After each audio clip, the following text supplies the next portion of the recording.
बच्चे, कैसे हैं आप लोग? उम्मीद है कि आप लोग एकदम अच्छे से होंगे, मस्त होंगे, स्वस्थ होंगे, तंदुरुस्त होंगे और मन लगा करके एकदम अच्छे तरीके से पढ़ाई कर रहे होंगे। तो प्यारे बच्चे, जैसा कि आप सभी लोगों को पता है और पता होना भी चाहिए, क्योंकि भाई अगर आप स्टूडेंट हैं, टारगेट बोर्ड के स्टूडेंट हैं और अगर टारगेट बोर्ड से पढ़ाई कर रहे हैं तो आपको पता होना चाहिए कि कहाँ तक सिलेबस हमारा खत्म हुआ है, कौन सा चैप्टर समाप्त हुआ है, कौन सा चैप्टर बचा हुआ है। तो प्यारे बच्चे, हम लोग पहला नंबर चैप्टर सिविक्स का समाप्त कर लिए थे। हम लोग सिविक्स का पहला नंबर चैप्टर समाप्त कर लिए थे। बाकी आज आप लोग देख ही रहे होंगे, समझ गए होंगे कि आज से दूसरा नंबर चैप्टर शुरू होने वाला है और दूसरा नंबर चैप्टर का नाम है सत्ता में साझेदारी की कार्यप्रणाली। सत्ता में साझेदारी की कार्यप्रणाली। ये क्लास प्यारे बच्चों पूर्णतः आज YouTube पर है और सिर्फ आज ही भर है। कल से ये क्लास पूर्णतः एप्लीकेशन पे होगी, ठीक है ना। कल से ये क्लास पूर्णतः प्यारे बच्चे एप्लीकेशन पर होगी और ये क्लास आप लोगों को देखने के लिए मिलेगा टॉपर 2.0 बैच में। ये क्लास आप लोगों को देखने के लिए मिलेगा इस बैच में। और आप लोगों को टाइम टेबल का भी थोड़ा इशू था, तो टाइम टेबल को भी एडजस्ट किया जाएगा और जो भी नया टाइम टेबल होगा वो आपको बता दिया जाएगा। और बता करके प्यारे बच्चों ये क्लास कल से चलेगा। कल तो संडे है ना, परसों से ये टॉपर 2.0 बैच में चलेगा। तो आपके पास अब प्यारे बच्चे एक दिन का समय है। अगर आप लोग एडमिशन ले लेते हैं तो आप परसों से क्लास कर पाएंगे। अगर आप एडमिशन नहीं लेंगे तो फिर परसों से क्लास आप नहीं कर पाएंगे प्यारे बच्चे। और इसलिए हम अभी भी कह रहे हैं कि आप लोग टॉपर बैच में एडमिशन ले लीजिए। फी है मात्र 999। 2025 वाले बच्चे जो 2025 में एग्जाम देने वाले हैं तो भाई वो जल्दी से एडमिशन ले ही लीजिए। मात्र 999 का फी है प्यारे बच्चे। हमें लगता है कि आप लोगों को एडमिशन ले लेना चाहिए, ठीक है ना। चलिए, तो यहां पर सारे बच्चे तैयार हो जाइए। क्लास को आप लोग शेयर कर दीजिए। जितने भी सारे बच्चे यहां पर जुड़े हुए हैं तो क्लास को भाई शेयर कर दीजिए। आप लोगों को इस बैच के अंदर तमाम तरह की सुविधाएं देखने के लिए मिल रही हैं। जैसे सबसे पहले तो लाइव क्लास करवाया जाएगा। अगर किसी बच्चे का लाइव क्लास छूट जाता है तो यहां पर आप लोगों के लिए वीडियो क्लास होगा, यानी रिकॉर्डेड क्लास होगा। उसके बाद फिर प्यारे बच्चे पीडीएफ नोट्स होगा। उसके बाद पीडीएफ नोट्स होगा, आपको स्टडी मटेरियल दिया जाएगा, ऑनलाइन टेस्ट होगा प्यारे बच्चे, पैनल पीडीएफ होगा और फिर डाउट क्लास होगा। सोमवार से हम प्यारे बच्चे आपके लिए एक नई सुविधा कर रहे हैं, डीपीपी का व्यवस्था।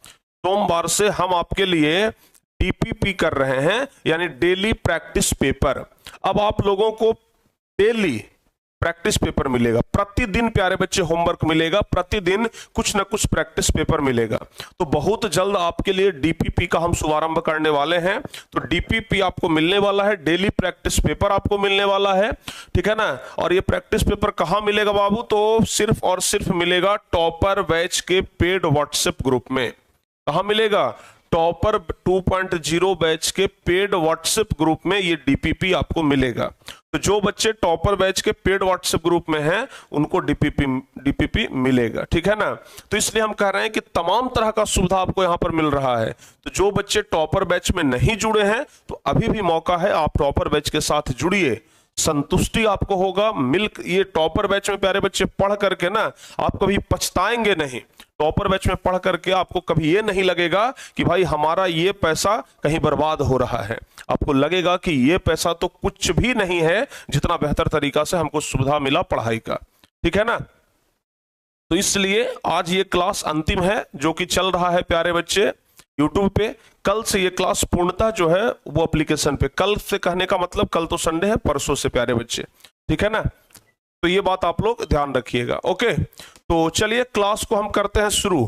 क्लास को प्यारे बच्चे हम शुरू करते हैं। आप लोग फटाफट से ना हमारे साथ तैयार हो जाइए। क्लास को अगर आप शेयर कर दिए हैं तो बहुत अच्छी बात है। अगर शेयर नहीं किए हैं तो जल्दी से शेयर कर दीजिए।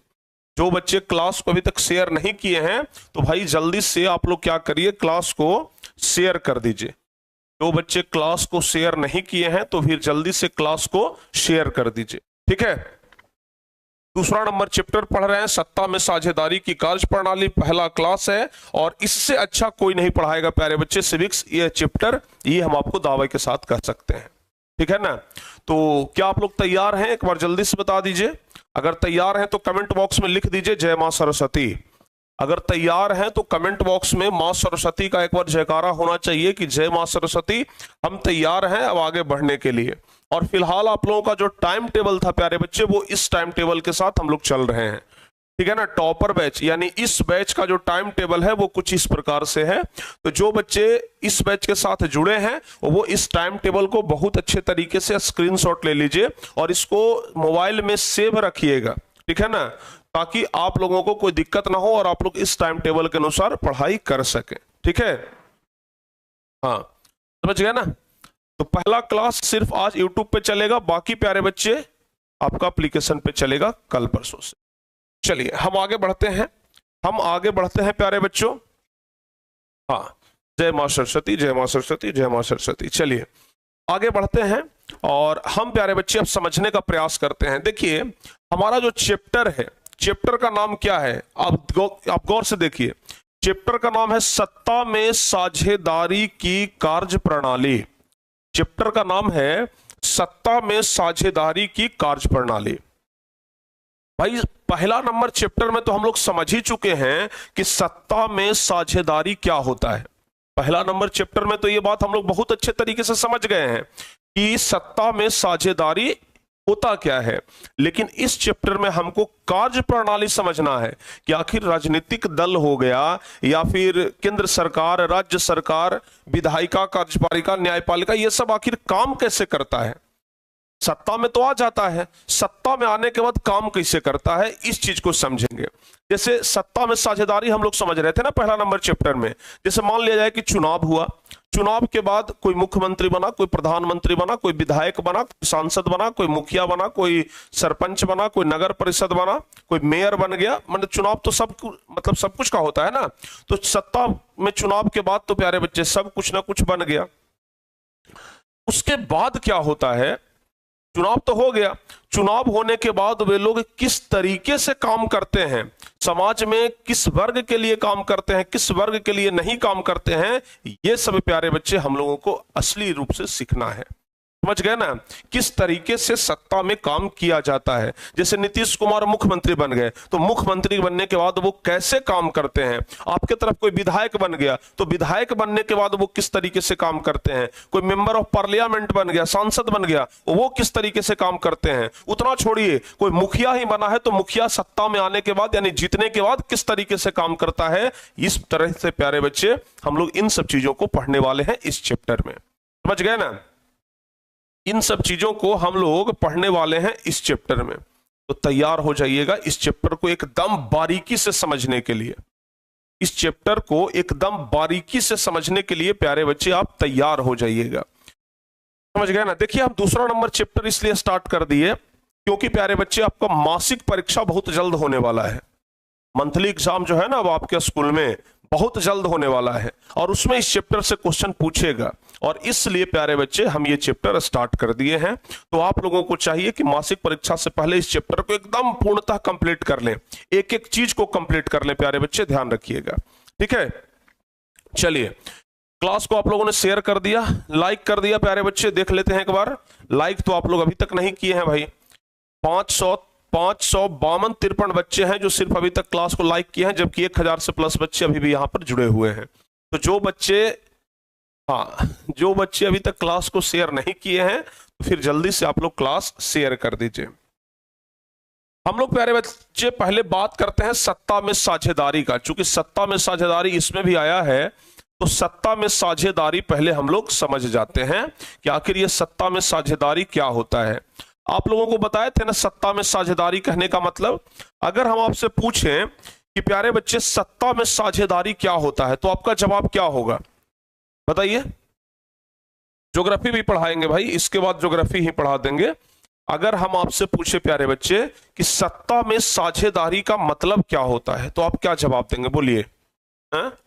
अगर हम आपसे पूछें कि सत्ता में साझेदारी का मतलब क्या होता है तो आपका जवाब क्या होगा, कुछ बता सकते हैं? सत्ता में साझेदारी का मतलब होता है, ध्यान से सुनिएगा, सत्ता में साझेदारी का मतलब होता है कि समाज में रहने वाले समाज में रहने वाले हर एक वर्ग को सत्ता में साझेदार बनाना है, सत्ता में साझेदार बनाना ही क्या कहलाता है? बनाना ही सत्ता में साझेदारी कहलाता है। सत्ता में साझेदारी कहलाता है। सत्ता में हर एक वर्ग को साझेदार बनाना ही क्या कहलाता है? सत्ता में साझेदारी कहलाता है। समझ गए? तो सत्ता में साझेदारी किसे कहते हैं? समझ गए? समाज में रहने वाला चाहे कोई भी वर्ग हो, चाहे अमीर हो, गरीब हो, छोटा जाति हो, ऊंचा जाति हो, किसी भी धर्म का हो, हिंदू हो, मुस्लिम हो, सिख हो, ईसाई हो, किसी भी धर्म का हो, किसी भी संप्रदाय का हो, किसी भी भाषा बोलने वाले लोग हो, कोई भी जाति का हो, अमीर हो, गरीब हो, सब लोगों को सत्ता में भागीदार बनाना ही क्या कहलाता है? सत्ता में साझेदारी कहलाता है। ठीक है ना? सत्ता में साझेदारी कहने का मतलब हुआ कि सत्ता में सब लोगों को पार्टनरशिप बनाया। लेकिन प्यारे बच्चे, सत्ता में साझेदारी तो हम लोग अच्छी बात है समझ लिए हैं, एक्चुअल में हम लोगों को समझना है कि भाई कार्य कैसे होता है। सत्ता में तो आ गए, चुनाव तो जीत गए, लेकिन चुनाव जीतने के बाद काम कैसे होगा एक्चुअल में प्यारे बच्चे, यही ना हमको समझना है। समझ गए?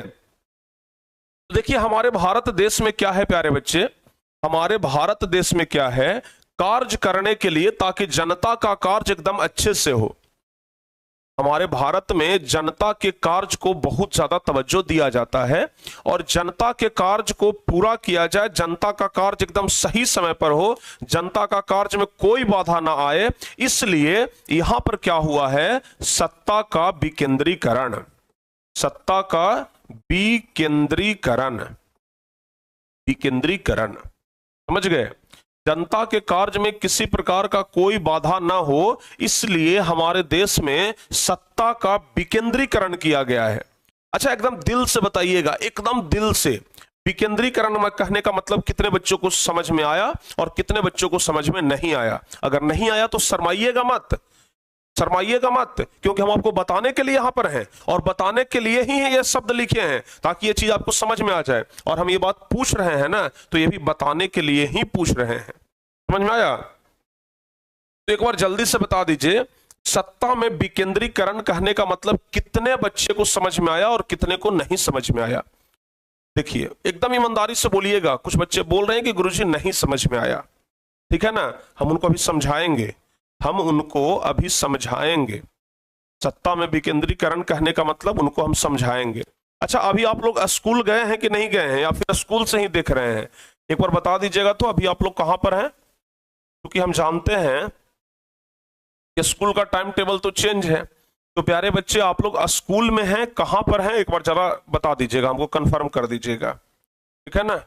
आप लोग अभी एक्चुअल में कहां से ये क्लास कर रहे हैं, घर से कर रहे हैं या स्कूल से कर रहे हैं, आप हमें जरूर बताइएगा। ठीक है ना?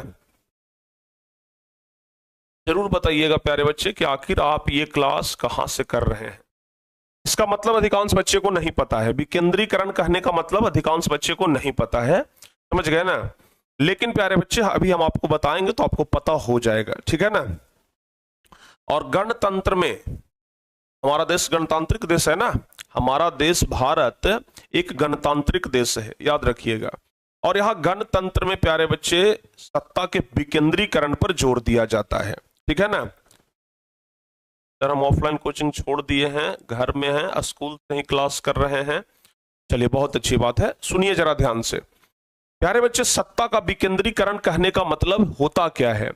विकेंद्रीकरण कहने का मतलब होता है, विकेंद्रीकरण कहने का मतलब होता है शक्ति का बंटवारा, शक्ति का बंटवारा, शक्ति का बंटवारा। विकेंद्रीकरण मतलब क्या होता है? शक्ति का बंटवारा। एक बात ध्यान रखिएगा कि हमारे देश में शक्ति का बंटवारा कर दिया गया है। पूरा पावर एक ही आदमी के पास नहीं है, सब पावर ना अलग अलग व्यक्ति के पास है। समझ गए? पूरा का पूरा पावर एक ही व्यक्ति के पास नहीं है। यहां पर प्यारे बच्चे शक्ति का बंटवारा किया गया है। जैसे देखिए सबसे ऊपर में कौन है? प्रधानमंत्री हैं, उनके पास सबसे ज्यादा शक्ति है, लेकिन उनसे थोड़ा सा कम पावर मुख्यमंत्री को है। समझ गए ना? तो यहां पर मुख्यमंत्री के पास भी पावर है। मुख्यमंत्री से नीचे आइए तो सांसद के पास पावर है, मेंबर ऑफ पार्लियामेंट। उससे नीचे आइए तो विधायक के पास पावर है। उससे नीचे आइए तो जिला परिषद के पास पावर है। उससे नीचे आइए तो मुखिया के पास पावर है। उससे नीचे भी आ जाइए तो वार्ड के पास पावर है। तो प्यारे बच्चे देख रहे हैं ना, एक आदमी के पास पावर निहित नहीं है। अगर एक आदमी के पास पावर निहित रहेगा तो फिर तो वो तानाशाह बन जाएगा।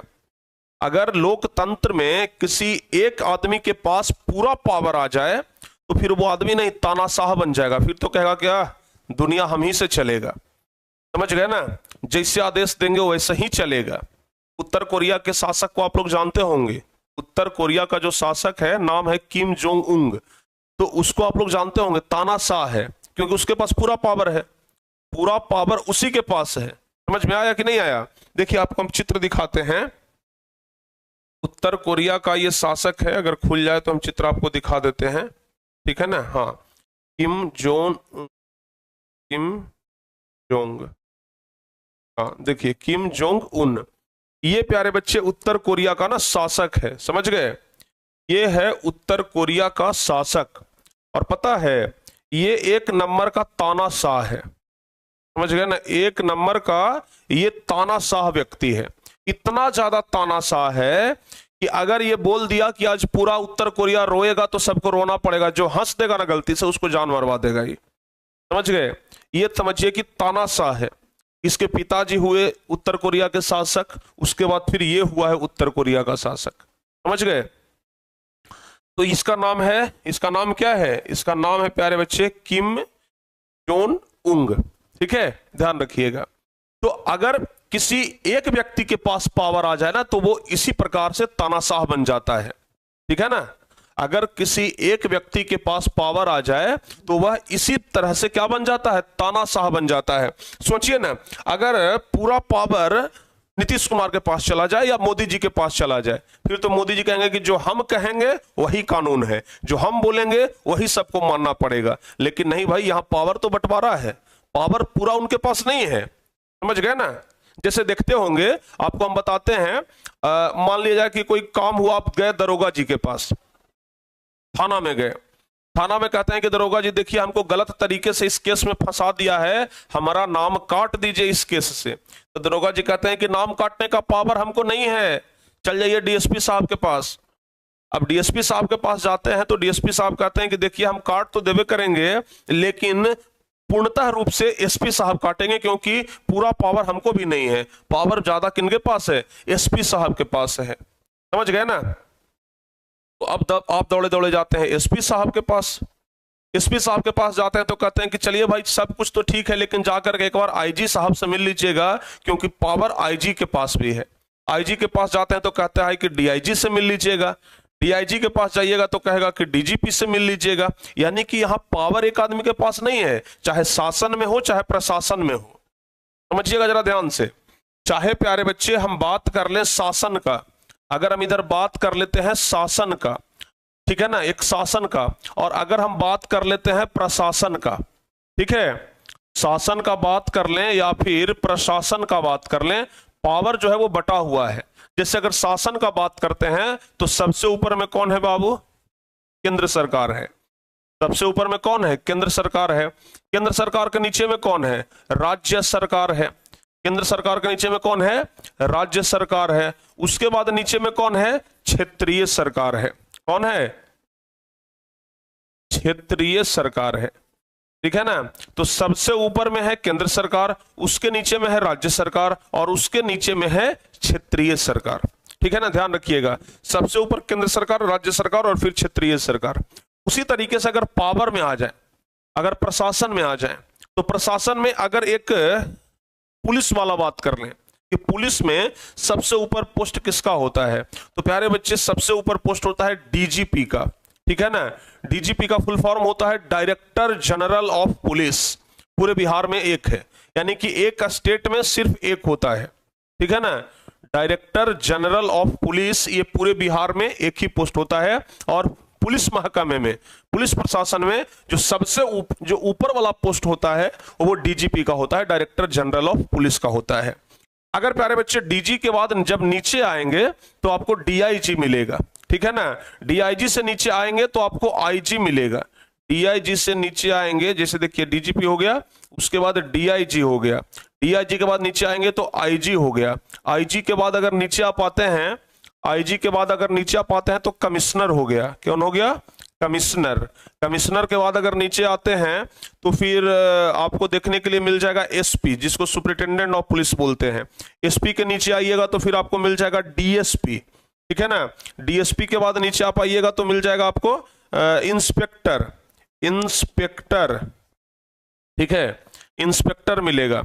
इंस्पेक्टर के अगर नीचे आप आ जाइएगा तो इंस्पेक्टर के बाद आप नीचे आइएगा तो आपको मिलेगा दरोगा, ठीक है ना, दरोगा मिलेगा। तो ये सब प्यारे बच्चे क्या है? पावर का बंटवारा है कि नहीं है?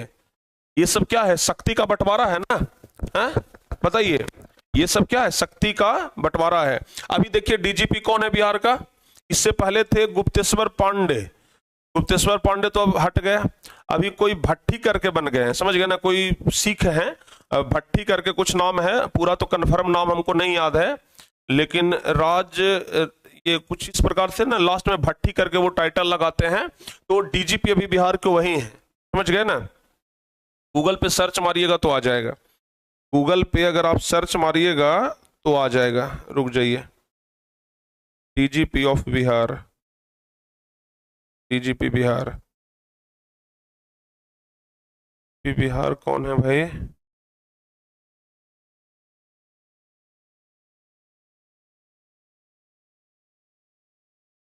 हाँ, राजविंदर सिंह भट्टी हैं। बिहार का डीजीपी कौन है? राजविंदर सिंह भट्टी हैं, समझ गए ना। तो बिहार का भी डीजीपी कौन है? राजविंदर सिंह भट्टी। यानी कि समझिए कि बिहार में जितना भी पुलिस प्रशासन है, बिहार में जितना भी पुलिस प्रशासन है, सबका हेड कौन है? ये राजविंदर सिंह भट्टी हैं, डीजीपी हैं बिहार के, ठीक है ना। तो विकेंद्रीकरण ना, बस इसी को कहा जाता है। इसी को क्या कहा जाता है? विकेंद्रीकरण, विकेंद्रीकरण, ठीक है ना। यानी कि अगर सत्ता का बंटवारा एक हाथ में निहित ना हो करके अगर उसे सभी में बांट दिया जाता है तो उसी को कहते हैं सत्ता का विकेंद्रीकरण। समझ में आया? अब कितने बच्चे हैं जिनको नहीं पता है कि सत्ता का विकेंद्रीकरण क्या है? बताइए, अब कितने ऐसे बच्चे हैं जिनको ये नहीं पता है कि सत्ता का विकेंद्रीकरण क्या है? अगर आप आईएएस बनिएगा ना, अगर आप आईएएस बनिएगा, देखिए आप दरोगा के लिए तो अलग परीक्षा देना होता है, दरोगा के लिए तो बिहार दरोगा का अलग परीक्षा होता है। दरोगा ही जो होता है वो प्रमोशन होता है तो बाबू बनता है इंस्पेक्टर, दरोगा प्रमोशन होकर इंस्पेक्टर बनता है। बाकी डीएसपी बनने के लिए आप लोगों को बीपीएससी क्वालिफाई करना होगा, बीपीएससी। हालांकि इंस्पेक्टर भी प्रमोशन से डीएसपी बन जाता है, डीएसपी प्रमोशन से एसपी बन जाता है, एसपी कमिश्नर, ये सब बनता है। लेकिन अगर आप सीधे परीक्षा की बात करें, अगर आपको जानकारी नहीं है तो हम आपको बता देते हैं कि ये जो दरोगा है ना, इसके लिए बिहार दरोगा का अलग परीक्षा होता है, इंस्पेक्टर प्रमोशन से बन जाता है। डीएसपी के लिए प्यारे बच्चे आपको चाहिए बीपीएससी, और डीएसपी के ऊपरे वाला जितना है, डीएसपी के ऊपर में जितना है, SP, commissioner, IG, DIG, DGP, ये सब के लिए प्यारे बच्चे आपको परीक्षा क्वालिफाई करना होगा यूपीएससी का, ठीक है ना। यूपीएससी के बाद आपको आईपीएस चूज करना होगा, इंडियन पुलिस सर्विस। उसके बाद आप एसपी बन सकते हैं, कमिश्नर बन सकते हैं, आईजी बन सकते हैं, डीआईजी बन सकते हैं, डीजीपी तक जा सकते हैं। डीजीपी डायरेक्ट कोई नहीं बनता है, डीजीपी के लिए आपको समझिए कि कम से कम 15-20 साल नौकरी करना पड़ता है, ठीक है ना। जो 2-3 साल एसपी भी रहा हो, कुछ साल कमिश्नर भी रहा हो, कुछ साल आईजी, कुछ साल डीआईजी, तब अंतिम में रिटायरमेंट से 2-3 साल पहले डीजीपी बनता है, क्योंकि बहुत ज्यादा एक्सपीरियंस हो जाता है तब। समझ गए ना, ध्यान रखिएगा। तो अब बताइए, सत्ता का बंटवारा आप लोग को समझ में आया? हा? सत्ता का बंटवारा समझ में आया? बताइए, समझ में आ गया आप लोगों को? हाँ, लेकिन प्यारे बच्चे ध्यान से सुनिएगा, अब होता क्या है कि सत्ता का बंटवारा तो हो गया, लेकिन सत्ता के बंटवारे में लोगों का ऐसा कहना हुआ कि भाई कोई चीज का निर्णय लेने में देरी होता है। सत्ता के बंटवारा में किसी चीज का निर्णय लेने में देरी होता है। समझ में आया कि नहीं आया? सत्ता का जब बंटवारा हो गया तो कोई चीज का निर्णय लेने में देरी होता है। जैसे देखिए पहले क्या होता था, बहुत समय पहले की बात करते हैं, अगर कोई आदमी गलती किया, ठीक है ना, तो लोग उसको पकड़ करके सीधे राजा के पास ले जाकर के खड़ा कर देते थे कि राजा जी, महाराज ये गलती किया है, इसको सजा दिया जाए। और राजा सीधे सीधे बात सुनते थे और बोलते थे कि जाइए इसको 10 कोड़ा मार करके छोड़ दीजिए, या इसको मृत्यु दंड दिया जाए। इस प्रकार से सजा होता था। लेकिन अभी प्यारे बच्चे, सत्ता में विकेंद्रीकरण हो जाने से, या फिर कह सकते हैं कि जब पावर का बंटवारा हो जाता है, शक्ति का बंटवारा हो जाता है, तो फैसला लेने में देरी होता है। अब कैसे देरी होता है जो हम आपको समझाते हैं, ठीक है ना। यहां पर याद रखिएगा, सत्ता में बंटवारा से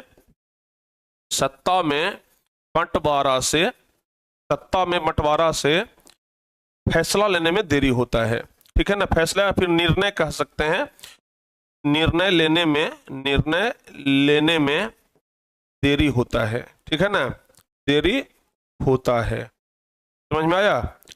कोई भी निर्णय लेने में देरी होता है सत्ता के बंटवारा से।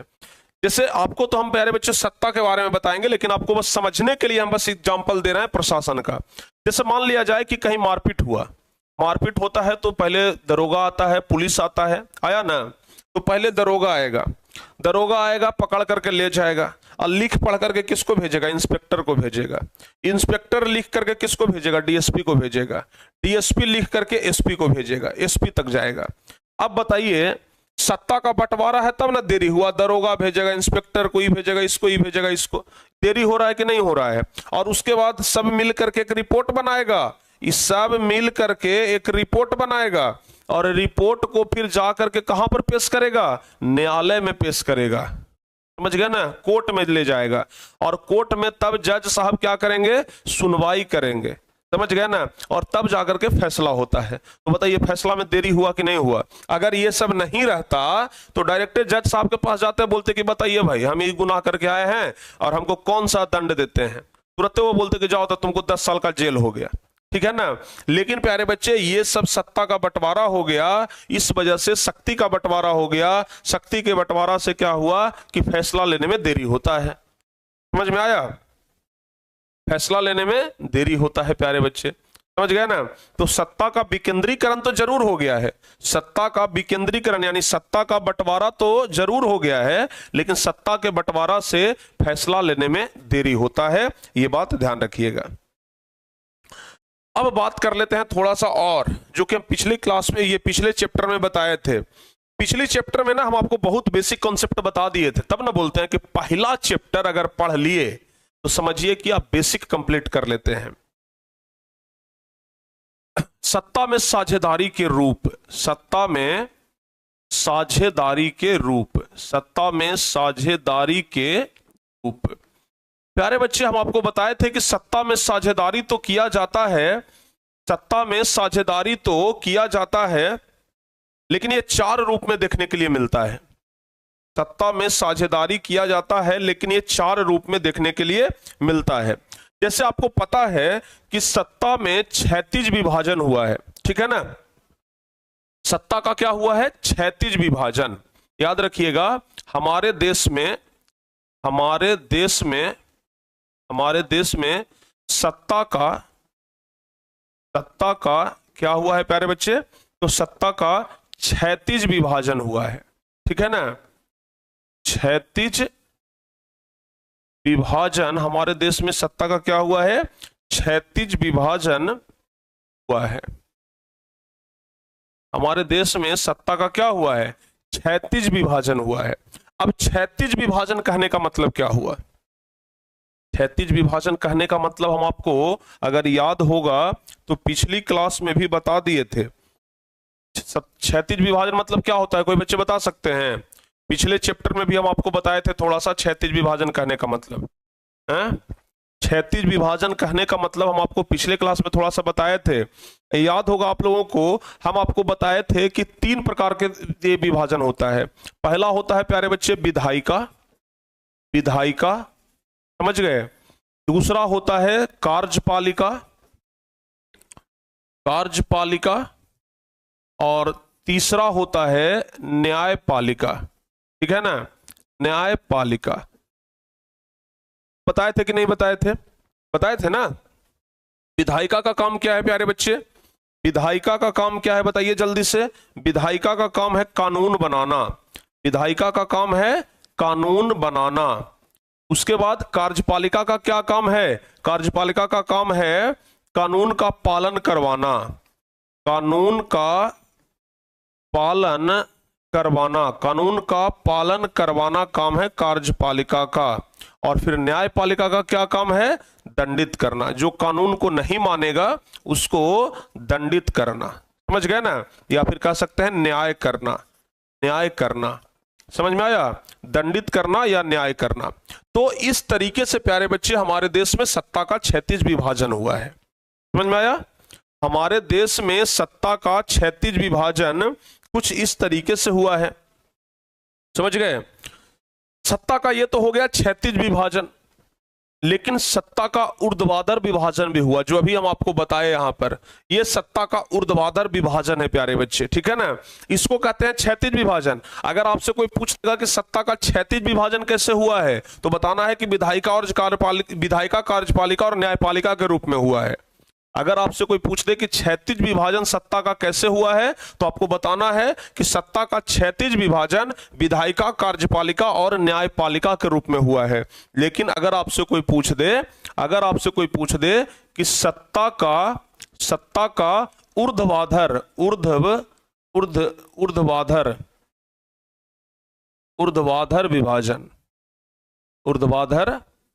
विभाजन कैसे हुआ, तो सत्ता का ऊर्ध्वाधर विभाजन जो हुआ प्यारे बच्चे, वो भी 3 तरीके से हुआ, ठीक है ना? ऊर्ध्वाधर विभाजन में पहला तो हो गया केंद्र सरकार, ठीक है? दूसरा हो गया प्यारे बच्चे, ध्यान रखिएगा, राज्य सरकार को ना 2-3 नामों से जानते हैं। राज्य सरकार को हम प्रांतीय सरकार भी कहते हैं। क्या कहते हैं? प्रांतीय सरकार, ठीक है ना? और उसके बाद फिर प्यारे बच्चे ऊर्ध्वाधर विभाजन में तीसरा होता है स्थानीय सरकार। समझ गए? तीसरा होता है स्थानीय सरकार, ठीक है? तीसरा होता है स्थानीय सरकार। तो सत्ता का ऊर्ध्वाधर विभाजन हुआ जिसमें केंद्र सरकार, राज्य सरकार और स्थानीय सरकार हुआ। समझ में आया? सारे बच्चे समझ गए ना? हैं? सभी बच्चों को समझ में आ रहा है? Yes sir. सारे बच्चों को यहां तक समझ में आ रहा है ना? इसी प्रकार का अगर कोई दिक्कत हो तो बताइए। उसके बाद क्या होता है कि विभिन्न सामुदायिक समूहों में सत्ता का बंटवारा होता है बहुसंख्यक और अल्पसंख्यक के बीच, ठीक है ना? सत्ता का जो बंटवारा होता है, सत्ता का बंटवारा बहुसंख्यक और अल्पसंख्यक के बीच होता है। बहुसंख्यक और अल्पसंख्यक के बीच होता है। बहुसंख्यक और अल्पसंख्यक के बीच होता है। बहुसंख्यक मतलब हुआ कि समाज में जिसकी संख्या ज्यादा है, और अल्पसंख्यक मतलब हुआ कि समाज में जिसकी संख्या बहुत कम है। समझ गए? हाँ, समझ में आया कि नहीं आया? कानून को लागू करवाना या कानून को पालन करवाना बात एक ही ना हुआ। एक बच्चे कह रहे हैं कि सर आप बोल रहे हैं कि कानून को पालन करवाना, जबकि आप पिछले चैप्टर में पढ़ाए थे कानून को लागू करवाना। अरे तो कानून लागू करवाना या कानून पालन करवाना बात एक ही ना हुआ। चलिए, अगर आपको इच्छा नहीं है, हम यहाँ पर कानून का लागू करवाना लिख देते हैं। गजब बात है भाई, एक ही बात हुआ बाबू। इतना छोटा छोटा बात अब हम आपको कितना समझाएंगे। ये सब ना एक ही बात हुआ, चाहे कानून का पालन करवाना, चाहे कानून का कानून को लागू करवाना, बात एक ही ना हुआ। इसमें 2 बात कहां से आ गया? पालन करवाए चाहे लागू करवाए तो बात एक ही न है। समझ में आया? सारे बच्चे समझ गए ना? तो ये हो गया बहुसंख्यक और अल्पसंख्यक के बीच बंटवारा होता है। और एक नया फैक्टर आता है प्यारे बच्चे, सत्ता का बंटवारा जो राजनीतिक दल और दबाव समूह के बीच होता है। सत्ता का बंटवारा राजनीतिक दल और दबाव समूह के बीच होता है। दबाव समूह के बीच होता है। समझ गए।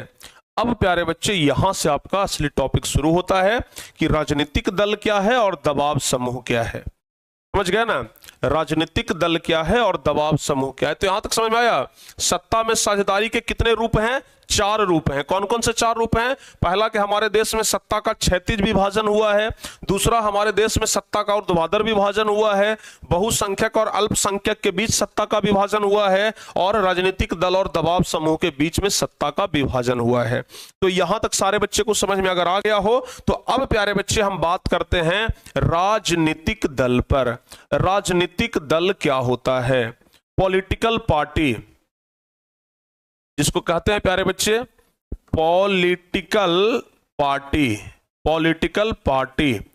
आप लोगों से अगर हम पूछें कि बताइए कम से कम 1-2 पॉलिटिकल पार्टी का नाम बताइए, तो आप लोग बता सकते हैं। अगर हम आपसे 1-2 पॉलिटिकल पार्टी का नाम पूछें, यानी राजनीतिक दल का नाम पूछें, तो आप बता सकते हैं। बताइए तो क्या होगा? अगर हम आपसे 1-2, सिर्फ 1-2 प्यारे बच्चे राजनीतिक दल का नाम पूछे तो क्या आप लोग बता दीजिएगा? हाँ, आज तक के लिए ये क्लास यूट्यूब पर है, कल से ये प्योर प्यारे बच्चे एप्लीकेशन पे क्लास शिफ्ट होगा। तो जिन बच्चों को एडमिशन लेना है, आज तक आप लोग एडमिशन लीजिए, फिर बाद में आपका सब कुछ छूटते चला जाएगा, छूट जाएगा सब कुछ, ठीक है ना। तो आज भर प्यारे बच्चे आप लोग एडमिशन ले लीजिए, कल से ये चीज शिफ्ट हो जाएगा एप्लीकेशन पे, ठीक है ना। हाँ, एप्लीकेशन पे हम पढ़ाना शुरू कर देंगे, समझ गए। अच्छा, आप लोग कहते हैं कि गुरुजी परीक्षा, ये मतलब स्कूल जाना होता है। आज तो भाई सारे बच्चे, जो बच्चे हमारे साथ डेली आते हैं वो बच्चे तो आज भी आए हैं। आज काहे नहीं आप लोग को डिस्टर्ब हुआ है? बताइए। आप लोग कहते हैं कि गुरुजी स्कूल जाना होता है, आज तो कोई बच्चे लगता है स्कूल नहीं गए हैं। आज तो कोई बच्चे स्कूल नहीं गए हैं, सारे बच्चे आज यही हैं भाई।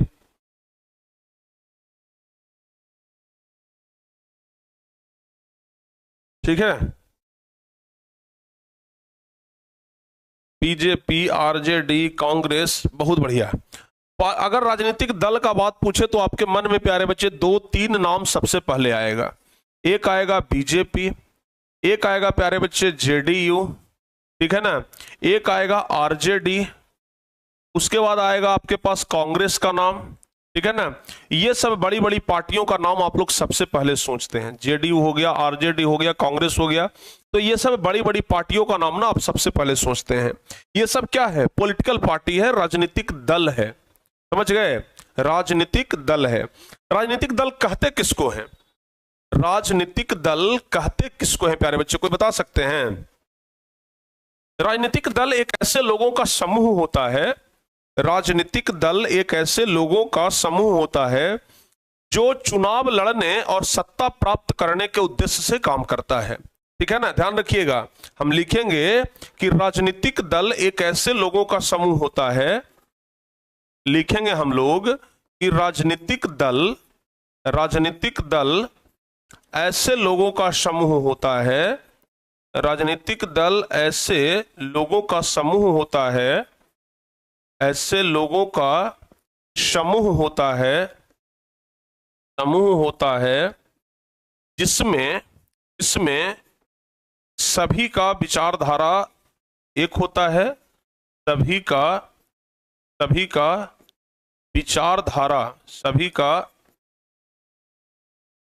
विचारधारा एक जैसा होता है, सभी का विचारधारा एक जैसा होता है, एवं राजनीतिक दल में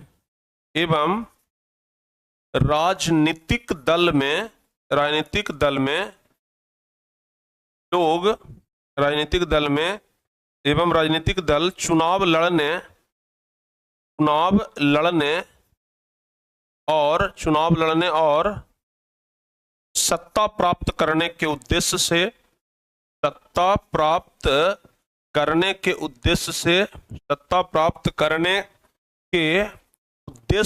कार्य करते हैं, ठीक है ना। सत्ता प्राप्त करने के उद्देश्य से कार्य करते हैं, समझ में आया? तो इसी को हम लोग क्या कहते हैं? राजनीतिक दल कहते हैं। जैसे मान लिया जाए कि हम बात करते हैं बीजेपी का, तो बीजेपी वाला जितना आदमी से मिलिएगा ना, सबका विचारधारा एक के होगा, एक के बाद सब बोलेगा मोदी जी सबसे प्रमुख है, मोदी जी प्रधानमंत्री है, मोदी जी बढ़िया काम किए हैं, ठीक है ना। तो अगर किसी भी पार्टी से आप मिलिए तो वो प्यारे बच्चों उन पार्टी के तमाम लोगों का विचारधारा एक होगा। बीजेपी वाला कोई से मिल लीजिए वो कांग्रेस के बुराई करेगा, और कांग्रेस वाला कोई से मिल लीजिए वो बीजेपी का बुराई करेगा, समझ गए ना। यानी कि एक पार्टी में जितने सारे लोग हैं सब लोगों का विचारधारा एकदम एक होता है। इस एक पार्टी में जितने भी सारे लोग हैं सबका विचारधारा एकदम सेम होता है। और जितने भी राजनीतिक पार्टियां हैं सब लोगों का काम है चुनाव लड़ना और सत्ता प्राप्त करना। सब लोगों का काम होता है, लक्ष्य होता है कि चुनाव लड़ें और सत्ता प्राप्त कर लें। कोई चाहता है कि हम चुनाव में हार जाएं? बताइए, कोई नहीं चाहता है कि हम चुनाव में हारें। बीजेपी वाला चाहता है कि चुनाव में ना हारे, भाई सत्ता हम ही के पास रहे। सत्ता जिसके पास है वो समझिए कि पावर उसके पास है। सत्ता और पावर प्यारे बच्चे आपको समझना पड़ेगा। लोकतंत्र में दो चीज होता है, ठीक है ना। लोकतंत्र कैसे चलता है तो आपको ध्यान रखना होगा। लोकतंत्र में याद रखिएगा, बहुत महत्वपूर्ण लाइन है प्यारे बच्चे। लोकतंत्र में दो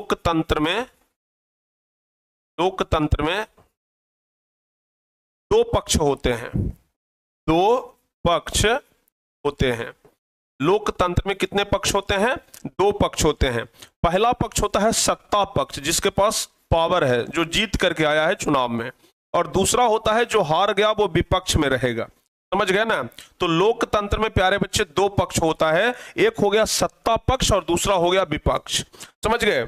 तो अगर आपसे पूछा जाए कि राजनीतिक दल क्या है, अगर आपसे पूछा जाए कि राजनीतिक दल क्या है तो आपको यही बताना है कि राजनीतिक दल एक ऐसे लोगों का समूह है जिसमें कि सभी का विचारधारा सेम होता है और सभी लोग चुनाव लड़ते हैं और सत्ता प्राप्त करने के उद्देश्य से काम करते हैं। समझ में आया? सभी लोग चुनाव लड़ते हैं और सत्ता प्राप्त करने के उद्देश्य से कार्य करते हैं। तो अगर प्यारे बच्चे आपसे पूछा जाए कि बताइए राजनीतिक दल क्या है, तो आप इस प्रकार से लिख सकते हैं। सभी का राजनीतिक दल आपसे पूछा जाए तो इस प्रकार से आप लिख सकते हैं। सभी राजनीतिक दल का चुनाव चिन्ह अलग अलग होता है।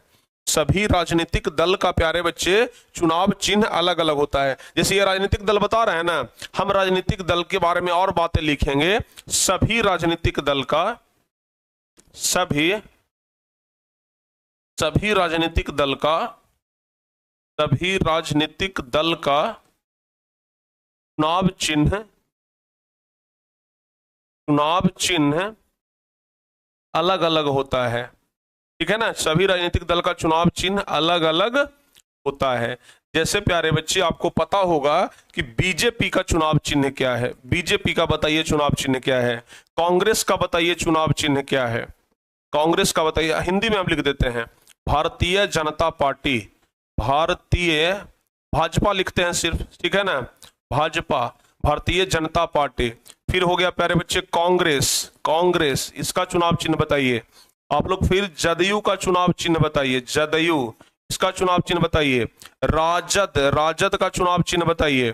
फिर प्यारे बच्चे आप लोग लोजपा का चुनाव चिन्ह बताइए, लोजपा का चुनाव चिन्ह बताइए। सपा का चुनाव चिन्ह बताइए। तो ये सब चुनाव चिन्ह आप लोगों को कम से कम याद रखना है। बताइए, तो सभी राजनीतिक जो पार्टियां होती हैं सबका चुनाव चिन्ह भी अलग अलग होता है। जितनी भी राजनीतिक पार्टियां हैं सबका चुनाव चिन्ह अलग अलग होता है। जैसे आपको पता होगा भाजपा का कमल छाप है, कांग्रेस का हाथ का पंजा छाप है, पंजा, ठीक है ना। जदयू का तीर छाप है, राजद का लालटेन छाप है, राजद का क्या है? लालटेन छाप है। उसके बाद लोजपा का क्या है? लोजपा का है बंगला छाप, बंगला। सपा का क्या है? सपा का है साइकिल छाप। तो सब लोगों का प्यारे बच्चे चुनाव चिन्ह अलग अलग होता है। ये पार्टी में जितनी भी सारी राजनीतिक पार्टियां हैं सबका चुनाव चिन्ह अलग अलग होता है। जिसे देखते हैं बीजेपी वाला प्रचार करता है कमल का बटन दबाएं भाजपा को जिताएं, और कांग्रेस वाला कहता है कि पंजा का बटन दबाएं कांग्रेस को जिताएं। समझ गए ना। तो जितनी भी सारी राजनीतिक पार्टियां हैं सबका चुनाव चिन्ह अलग अलग होता है। सभी पार्टी के लोगों का विचारधारा अलग होता है, लेकिन लक्ष्य सबका एक होता है। पार्टियों का विचारधारा अलग है, सोच अलग है, लेकिन जितनी भी राजनीतिक पार्टियां हैं सबका लक्ष्य प्यारे बच्चे क्या होता है? एक होता है। और क्या लक्ष्य होता है? चुनाव लड़ना है और सत्ता प्राप्त करना है। समझ गए ना? लक्ष्य सबका एक ही है कि चुनाव लड़ना है और सत्ता प्राप्त करना है, यानी कि सभी लोग सत्ता प्राप्त करने के उद्देश्य से ही चुनाव लड़ते हैं। तो अगर आपसे परीक्षा में पूछा जाए कि राजनीतिक दल क्या है, परीक्षा में पूछा जाता है कि राजनीतिक दल क्या है, राजनीतिक दल किसे कहते हैं, तो आपको जवाब देना है कि राजनीतिक दल ऐसे लोगों के समूह को कहते हैं जो एक जैसे विचार रखते हैं। अभी हम आपको बताया ना, सबका विचारधारा एक होता है, तो सभी लोग एक जैसे विचार रखते हैं, जो चुनाव लड़ने और राजनीतिक सत्ता हासिल करने के उद्देश्य से काम करता है। चुनाव लड़ने और राजनीतिक सत्ता हासिल करने के उद्देश्य से काम करता है, साथ ही लोकतांत्रिक व्यवस्था को बनाने, चुनाव लड़ने, संविधान बनाने तथा सरकार के गठन और संचालन में महत्वपूर्ण भूमिका निभाते हैं। जितना भी काम है सब राजनीतिक पार्टी तो करता है। अब जो राजनीतिक पार्टी जीत करके सत्ता में आ गया है, वो अब कोई भी काम करेगा, कानून बनाएगा, और क्या करेगा बाबू, सरकार का गठन करेगा, ठीक है ना, संविधान बनाने में ये अपना योगदान देगा। तो जो चुनाव जीत करके आ गया, जो सत्ता में आ गया, उसी के पास असली पावर होता है, और जो चुनाव हार गया वो एक विपक्ष के रूप में होता है। लेकिन लोकतंत्र में कहा जाता है कि विपक्ष बहुत ही ज्यादा जरूरी है। लोकतंत्र में, प्यारे बच्चे बात याद रखिएगा, लोकतंत्र में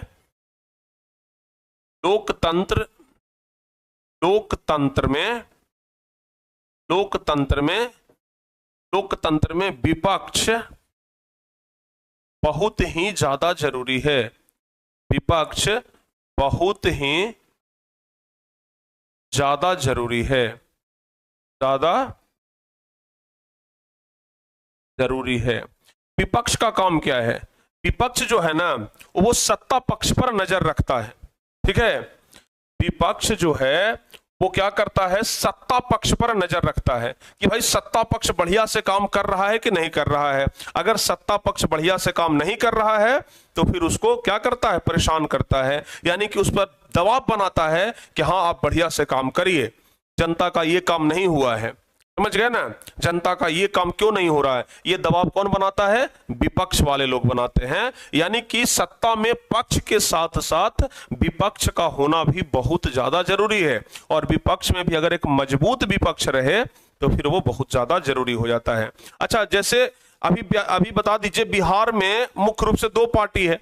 अभी बिहार में मुख्य रूप से दो पार्टी है, एक है प्यारे बच्चे जेडीयू। अगर हम बात कर लें बिहार का, तो बिहार में दो पार्टी है, जेडीयू है जो नीतीश कुमार का पार्टी है, और आरजेडी है जो लालू प्रसाद यादव का पार्टी है। तो बताइए अभी विपक्ष में कौन है, जल्दी से बताइए। अभी बिहार में बात किया जाए विपक्ष में, तो विपक्ष में कौन है, जल्दी से बताइए तो एक बार।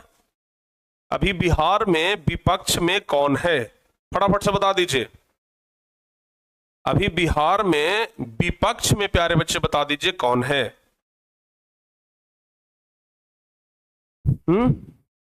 जल्दी से बताइए। अभी बिहार में, चूंकि हम लोग बिहार के हैं ना, तो इसलिए बिहार का बात ज्यादा करते हैं, नहीं तो एग्जाम्पल तो पूरे देश में से किसी भी पार्टी का दे सकते हैं, लेकिन हम लोग बिहार का बात इसलिए करते हैं क्योंकि बिहार वाला एग्जाम्पल भी आपको समझ में आएगा, और हम लोग बिहार के रहने वाले भी हैं। तो बताइए बिहार में भी विपक्ष में कौन है, आरजेडी है, बिल्कुल आरजेडी है। सत्ता पक्ष में कौन है, जेडीयू है। तो सत्ता में जेडीयू है और विपक्ष में कौन है, आरजेडी है, ध्यान रखिएगा। तो हम बता रहे थे आपको राजनीतिक दल। प्यारे बच्चे, राजनीतिक दल का दूसरा परिभाषा हम लोग ऐसे भी लिख सकते हैं कि राजनीतिक दल लोगों का एक ऐसा संगठित गुट होता है जिसके सदस्य किसी सोची समझी विचारधारा में विश्वास रखते हैं या समान राजनीतिक दृष्टिकोण रखते हैं। सोची समझी यानी कि देखते हैं ना, सभी राजनीतिक दल क्या होता है, चुनाव जीतने के लिए अपना अलग अलग वादा करता है, और जितना आदमी है सब वही वादा को पूरा करेगा। जैसे अभी आप देखिएगा कि ये जो आरजेडी वाला है, आरजेडी वाला कह रहा है कि अगर हम सरकार में आएंगे तो हम इतना नौकरी देंगे, बोल रहा है ना जी, हम सरकार में आएंगे तो इतना नौकरी देंगे। कांग्रेस वाला बोल रहा है कि हम अगर सरकार में आ जाएंगे तो गैस का सिलेंडर का दाम कम कर देंगे, बिजली का दाम कम कर देंगे, महंगाई कम कर देंगे। तो कांग्रेस वाला जितना आदमी से पूछेगा ना, सब यही बात बोलेगा कि हमारा सरकार आएगा तो हम सिलेंडर का दाम कम कर देंगे, गैस के सिलेंडर का दाम कम कर देंगे। तो भाई ध्यान रखिएगा, अगर एक पार्टी के किसी भी लोगों से आप पूछिएगा ना, तो वे लोग चूंकि सोची समझी बात करते हैं, जो बात निकल गया है उसी बात पर लोग कायम रहते हैं। तो सोची समझी विचारधारा में क्या करते हैं, विश्वास रखते हैं। समझ गए। अगर दल चुनाव में ये उम्मीदवार उतारते हैं और उन्हें निर्वाचित करवा करके दल के कार्यक्रम लागू करवाने का प्रयास करते हैं, तो राजनीतिक दलों के सिद्धांत या लक्ष्य प्रायः लिखित दस्तावेज के रूप में होता है। यानी कि विजन, राजनीतिक दल जो होता है ना, उसका क्या विजन है, यानी कि वो जीतेगा तो क्या क्या काम करेगा, यह एक लिखित दस्तावेज में होता है और उसको कहते हैं मैनिफेस्टो। क्या कहते हैं, मैनिफेस्टो कहते हैं प्यारे बच्चे, ठीक है ना। मैनिफेस्टो मतलब होता है कि चुनाव में जो जो वादा किया गया उसे लिख करके आप दे दीजिए कि हाँ क्या क्या आप काम करने वाले हैं। समझ गए। तो हर एक पार्टी अपना अपना मैनिफेस्टो जारी करता है, हर एक पार्टी अपना अपना घोषणा पत्र, मैनिफेस्टो मतलब होता है घोषणा पत्र। समझ गए। तो हर एक पार्टी अपना अपना घोषणा पत्र जारी करता है और उसमें यह घोषणा कर देता है कि अगर हम जीतेंगे तो ये काम करेंगे, हम जीतेंगे तो ये काम करेंगे। समझ में आया ना। तो हर एक पार्टी का अपना घोषणा पत्र होता है। समझ में आया। तो राजनीतिक दल के बारे में समझ में आ गया। राजनीतिक दल का अलग अलग प्यारे बच्चे क्या होता है, चुनाव चिन्ह होता है, ठीक है ना। ये बात समझ में आ गया। यहां तक कितने बच्चों को समझ में आया, जल्दी से बताइए। यहां तक कितने बच्चों को एकदम बढ़िया तरीका से समझ में आ गया है? एकदम जवाब दीजिए जल्दी से कि हाँ सर हमें समझ में आ गया है।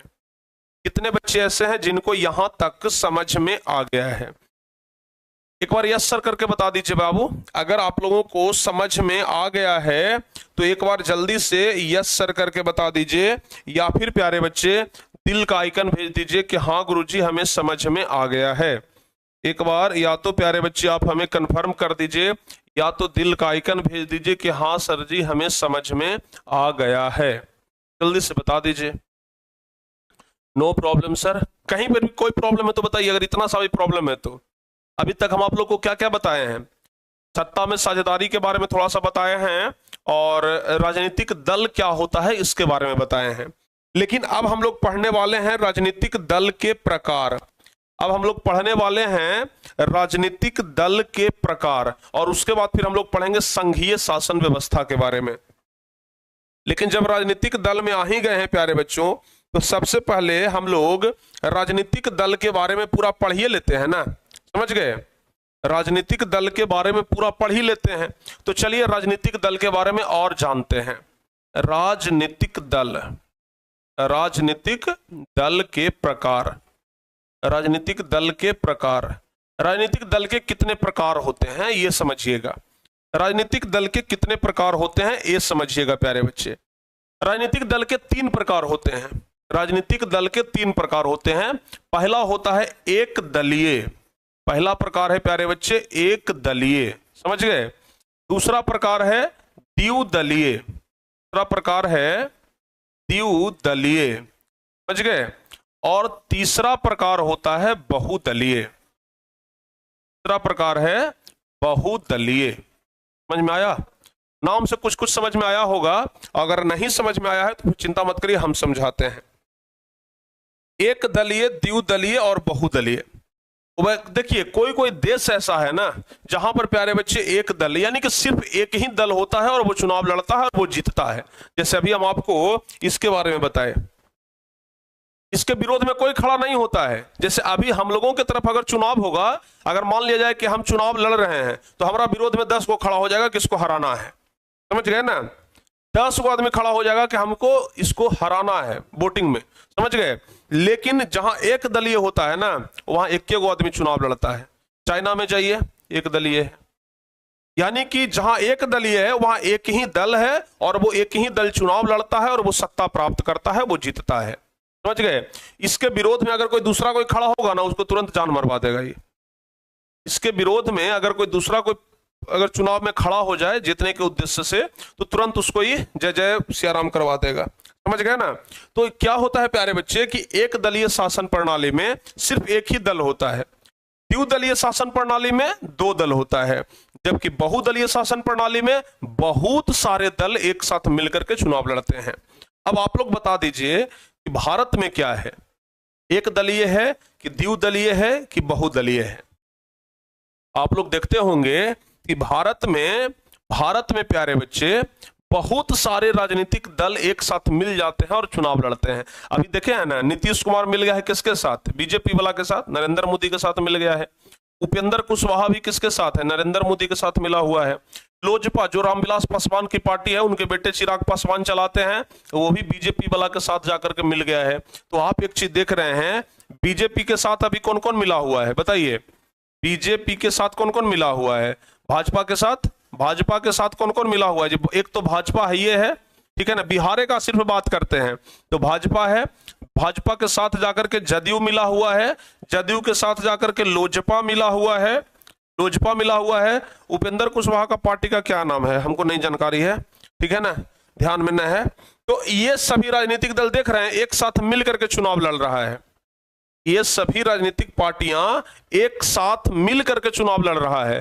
तो जहां पर बहुत सारी राजनीतिक दल एक साथ मिल करके चुनाव लड़ते हैं तो उसे कहते हैं प्यारे बच्चे बहुदलीय शासन प्रणाली, यानी बहुदलीय कहते हैं।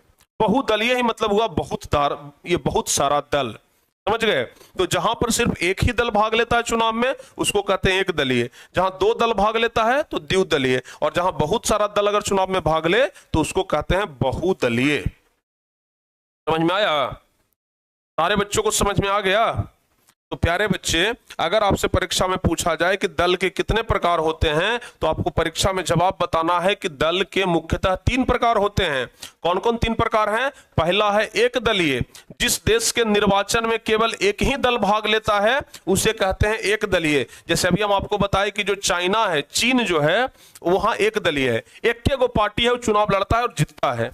अगर एक गो पार्टी रहेगा तो जीतेगा वही ना, है? तो एक पार्टी है, वही चुनाव लड़ता है, वही चुनाव जीतता भी है। दूसरा प्यारे बच्चे बताया आपको हम द्विदलीय, जिसे देश के निर्वाचन में 2 दल शासन भाग लेते हैं, द्विदलीय शासन कहलाता है। जैसे ब्रिटेन हो गया और ऑस्ट्रेलिया हो गया। तो ब्रिटेन में, ऑस्ट्रेलिया में 2 दल है, चाहे एक जीतेगा तो एक हारेगा, ठीक है ना, एक जीतेगा तो एक हारेगा। लेकिन भारत जैसे देश में बहुदलीय शासन प्रणाली है, जिस देश के निर्वाचन में, निर्वाचन मतलब चुनाव होता है, निर्वाचन मतलब क्या होता है? चुनाव होता है। तो जिस देश के निर्वाचन में यानी कि चुनाव में 2 या 2 से अधिक दल भाग लेते हैं उसे बहुदलीय शासन कहते हैं, ठीक है ना, उसे क्या कहते हैं? बहुदलीय शासन कहते हैं, ध्यान रखिएगा। तो एक दलीय, द्विदलीय और बहुदलीय, ये आपको समझ में आ गया ना? एक दलीय, द्विदलीय और बहुदलीय, ये आपको समझ में आ गया होगा। अब बात कर लेते हैं, बहुत सारे बच्चों को यह नहीं पता होता है कि चुनाव क्या होता है और कैसे होता है। चुनाव के बारे में बहुत सारे बच्चे को नहीं पता होता है, ठीक है? चुनाव के बारे में बहुत सारे बच्चों को नहीं पता होता है। देखिए, चुनाव प्यारे बच्चे अगर बात किया जाए तो मुख्य रूप से 2 प्रकार का होता है।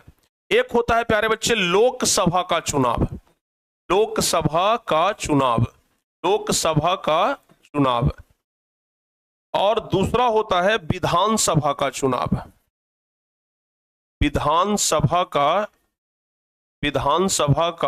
चुनाव, समझ गए? एक होता है लोकसभा का चुनाव और एक होता है विधानसभा का चुनाव। चुनाव देती है प्यारे बच्चे सब लोग, जनता है, चाहे लोकसभा हो चाहे विधानसभा हो। चुनाव कौन देता है? वोट कौन डालता है? जनता। वोट कौन डालता है? जनता। अब देखिए, जब लोकसभा का चुनाव होगा, अभी जैसे वर्तमान में जो चुनाव चल रहा है ना, ये लोकसभा का चुनाव है। ये लोकसभा के चुनाव में अगर कोई आदमी जीतेगा तो वो बनेगा प्यारे बच्चों एमपी, यानी कि मेंबर ऑफ पार्लियामेंट। और जब विधानसभा का चुनाव होगा तो इसमें लोग बनेगा MLC, member of legislative assembly, यानी एमएलए बनेगा, ठीक है ना, एमएलए बनेगा, मेंबर ऑफ लेजिस्लेटिव असेंबली। तो इसका मतलब होता है विधायक और इसका मतलब होता है सांसद, समझ गए? इसका मतलब क्या हो गया? सांसद, समझ गए? इसका मतलब क्या होता है? विधायक। तो प्यारे बच्चे, चुनाव 2 प्रकार का हुआ, एक हुआ लोकसभा का चुनाव और एक होता है विधानसभा का चुनाव। लोकसभा के चुनाव के द्वारा, लोकसभा के चुनाव के द्वारा किसका चुनाव किया जाता है? केंद्र सरकार का चुनाव किया जाता है। लोकसभा के चुनाव के द्वारा केंद्र सरकार का चुनाव होता है, और जबकि विधानसभा के चुनाव के द्वारा राज्य सरकार का चुनाव होता है। किसका? राज्य सरकार का चुनाव होता है, राज्य सरकार। जैसे नीतीश कुमार मुख्यमंत्री है तो उसके लिए विधानसभा का चुनाव होता है, नरेंद्र मोदी प्रधानमंत्री हैं तो उनके लिए लोकसभा का चुनाव होता है, समझ गए ना? लोकसभा में जो जीतेगा वो दिल्ली जाएगा, विधानसभा में जो जीतेगा वो पटना आएगा, क्योंकि बिहार की राजधानी में आएगा ना, ध्यान रखिएगा। तो विधायक जो है वो विधानसभा में जाता है और जो सांसद है वो लोकसभा में जाता है। देखिए दोनों में वोटिंग कौन करता है? जनता, समझ गए ना। चाहे लोकसभा का चुनाव हो चाहे राज्यसभा का चुनाव हो, जनता ही वोटिंग करती है। और जनता प्यारे बच्चे अगर लोकसभा का चुनाव है तो सांसद को वोटिंग करेगा। किसको वोटिंग करेगा? सांसद को। लेकिन अगर विधानसभा का चुनाव है तो यहां पर विधायक को वोटिंग करेगा, विधायक को वोटिंग करेगा, समझ गए ना। अब देखिए जनता तो भाई विधायक और सांसद चुन दिया, जनता विधानसभा के चुनाव में विधायक चुन करके दे दिया कि लीजिए हम इस विधायक को अपने तरफ से जिताए, जनता सांसद को चुनाया। अब ये जो सांसद है अपना प्यारे बच्चे एक नेता चुनेगा और उस नेता का जो प्रधान होगा उसको प्रधानमंत्री कहते हैं, ठीक है ना। क्या कहते हैं? प्रधानमंत्री। यानी कि प्रधानमंत्री का चुनाव हम लोग नहीं करते हैं, हम लोग सांसद को चुनते हैं और सांसद जो है वो प्रधानमंत्री को चुनता है, समझ गए ना। सांसद जो है वो प्रधानमंत्री को चुनता है, समझ गए। और विधानसभा में क्या होता है कि जनता विधायक को चुना और विधायक किसको चुनता है? मुख्यमंत्री को चुनता है। विधायक किसको चुनता है? मुख्यमंत्री को चुनता है। तो ये बात ना आप लोग को समझ में आना चाहिए कि चुनाव दो प्रकार के, एक होता है लोकसभा का, एक होता है विधानसभा का। हालांकि और भी होता है, विधान परिषद का चुनाव होता है, राज्यसभा का चुनाव होता है, लेकिन मुख्य रूप से जनता के लिए जो चुनाव है वो दो ही है, लोकसभा का चुनाव और विधानसभा का चुनाव, समझ गए। इसके बारे में और हम अगली क्लास में चर्चा करेंगे बहुत ही विस्तार से। अगली क्लास में चर्चा हम करेंगे प्यारे बच्चे बहुत ही विस्तार से। सीट का बंटवारा कैसे होता है सर, ये भी हम आपको बताएंगे अगली क्लास में बहुत विस्तार से। लेकिन अगला क्लास प्यारे बच्चे कहां पर चलेगा? अगला क्लास जो है, ध्यान से सुन लीजिए, अगला क्लास जो है प्यारे बच्चे वो चलेगा टारगेट बोर्ड ऐप पर, ठीक है ना। अगला क्लास कहां चलेगा? टारगेट बोर्ड ऐप पर चलेगा प्यारे बच्चे। जो बच्चे टारगेट बोर्ड ऐप को अभी तक डाउनलोड नहीं किए हैं तो प्ले स्टोर से डाउनलोड कर सकते हैं। कहां से? प्ले स्टोर से डाउनलोड कर सकते हैं। और प्यारे बच्चे आप लोगों को टॉपर बैच में जुड़ना है, टॉपर 2.0 बैच में जुड़ना है। फी है मात्र 999। तो जुड़ जाइएगा, अगली क्लास से एकदम पढ़ने के लिए तैयार हो जाइएगा, ठीक है ना। चलिए तो क्लास को प्यारे बच्चे यहीं पे समाप्त करते हैं। कमेंट करके आप लोग जरूर बताइएगा कि ये क्लास आपको कैसा लगा, कमेंट करके जरूर बताइएगा कि ये क्लास आपको कैसा लगा। उम्मीद करते हैं कि क्लास तो बहुत ही बढ़िया बेहतरीन होगा प्यारे बच्चे। और हाँ, कल टेस्ट होगा आप लोगों का, कल टेस्ट होगा आप लोगों का, कल टेस्ट होगा। टेस्ट में जो जीतेगा उसको प्राइज भी दिया जाएगा। इस पर हम एक स्पेशल वीडियो आज शाम को बना करके डाल देंगे, ठीक है ना। तो बताइए, आज मैथ का क्लास बंद है? नहीं भाई, मैथ का क्लास बंद नहीं है, अभी तुरंत होगा। हम थोड़ा आज लेट तक पढ़ा दिए हैं। चलिए प्यारे बच्चे, तो आप लोग हंसते रहिए, मुस्कुराते रहिए, ऐसे ही मन लगा करके पढ़ाई करते रहिए और अगली क्लास से एप्लीकेशन पर पढ़ने के लिए तैयार हो जाइए। मिलते हैं हम आपसे अगली क्लास में, तब तक के लिए जय हिंद, धन्यवाद।